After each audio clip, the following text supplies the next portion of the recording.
Salve, selamat pagi Bapak Ibu Saudara-saudari yang dikasihi Kristus. Mari kita mengawali hari ini dengan mendengarkan firman Tuhan yang diambil dari Injil Matius bab 5 ayat 1 sampai dengan 12a.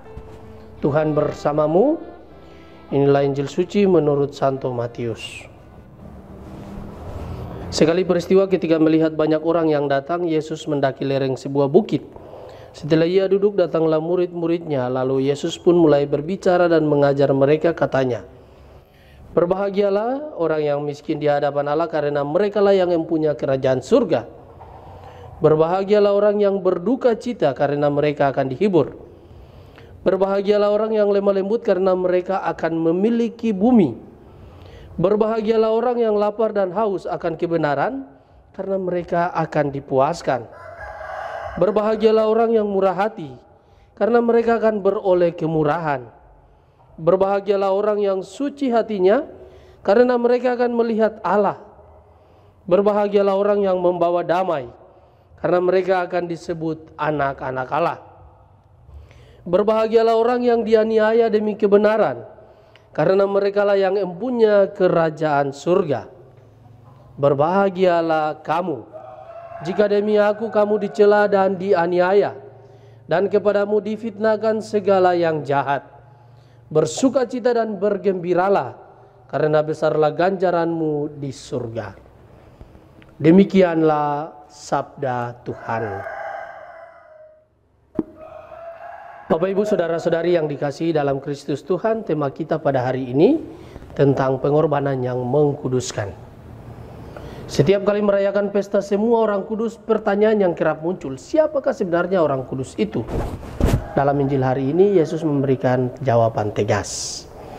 Orang kudus adalah orang yang hidup sesuai dengan perintah dan kehendak Tuhan. Konkretnya, orang kudus adalah mereka yang hidup miskin demi kerajaan Allah. Mereka yang berduka cita, mereka yang lemah lembut, haus dan lapar akan kebenaran.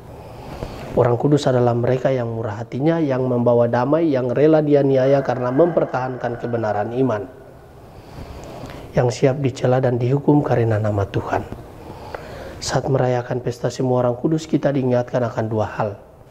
Pertama, bersyukur dan memuji Allah karena telah menyelesaikan karya keselamatannya pada banyak orang di dunia ini. Yang kedua, peringatan ini sekaligus membesarkan hati kita yang masih hidup, supaya tetap setia kepada Kristus di tengah-tengah godaan, di tengah-tengah kelemahan, dan di tengah-tengah penganiayaan. Berbahagialah yang miskin di hadapan Allah, menyatakan ia suci berhadapan dengan hadirat Allah. Berbahagialah yang lapar dan haus akan kebenaran, menyatakan ia mau suci dengan dirinya sendiri. Berbahagialah yang lemah lembut murah hati, membawa damai, menyatakan bahwa ia suci berhadapan dengan sesamanya. Berbahagialah yang dianiaya oleh karena kebenaran dan difitnahkan segala yang jahat, menyatakan bahwa ia mau suci berhadapan dengan berbagai kesulitan dan tantangan hidupnya, dan tak melakukan dosa apapun berhadapan dengan kesulitan, kekecewaan, kemarahan, kegagalan, fitnah atau dengan berbagai kekerasan sekalipun. Bapak Ibu Saudara-saudari yang terkasih, semua orang kudus yang kita rayakan itu mengalami sepenuhnya dan tiada tara apa yang disebut dengan atau yang disebut dalam sabda bahagia tadi. Bagi kita, marilah kita teruskan semangat hidup orang-orang kudus itu. Apa yang mesti kita perbuat agar kita berada di jalan kekudusan, sehingga nantinya boleh ikut bergabung di surga. Inilah semangat sabda bahagia. Mau hidup miskin, siap berduka cita, bersikap lemah lembut, rela menjadi lapar dan haus akan kebenaran, selalu bermurah hati dan suci hati, serta membawa damai dimanapun kita berada. Dan yang amat penting dari semuanya itu, siap dan rela dicela, dianiaya dan menderita karena nama Kristus.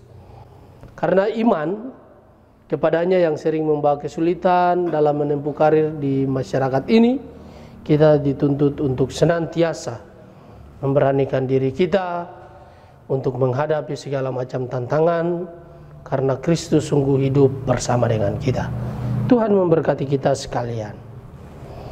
Marilah kita berdoa. Tuhan, pagi ini kembali kami naikkan syukur dan permohonan. Terima kasih sudah menjaga kami saat tidur maupun bangun. Terima kasih untuk udara sejuk dan segar pagi ini. Bukalah mata hati kami di awal hari ini. Mampukan kami memandang kemurahan dan karya-Mu, serta memuji dan memuliakan-Mu melalui pekerjaan dan pelayanan kami hari ini. Bimbinglah kami selalu untuk menyadari kesalahan kami dan bertobat, sehingga kami sungguh rendah hati mau membuka hati dan siap menerima rahmat-Mu yang akan tinggal dalam hati kami. Kristus terang dunia, berkatilah keluarga-keluarga kami. Jadikanlah kami alat kasih-Mu dan pantaskanlah kami menjadi hamba-Mu yang setia. Amin. Tuhan bersamamu. Semoga kita sekalian, orang-orang yang kita kasih dan doakan seluruh aktivitas kita hari ini dilindungi, dibimbing dan diberkati oleh berkat Allah yang kudus, Bapa dan Putra dan Roh Kudus. Amin.